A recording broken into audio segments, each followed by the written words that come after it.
In today's video, I'll teach you how to track Remitly transfers. First of all, launch open any browser of your choice. You can see over here, I've opened Google Chrome.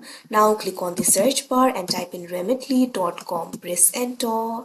After you do that, you'll be led to the official website of Remitly. Make sure you're logged into your account. Initially, you'll be led to the home interface. So if you want to track your transfers, it is actually very simple. At top, you'll be able to find various options over here.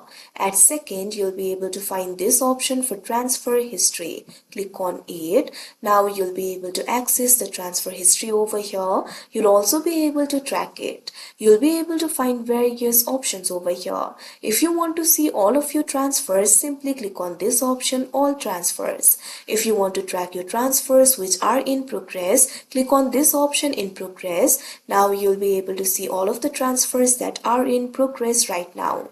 Likewise, if you want to track the delivered transfers, what you have to do is click on this option, delivered. Now after you do that, you'll be able to track all of your delivered transfers over here. So like this, you'll be able to track your transfers. So that is how you track Remitly transfers. I hope you found this video helpful. Thank you for watching.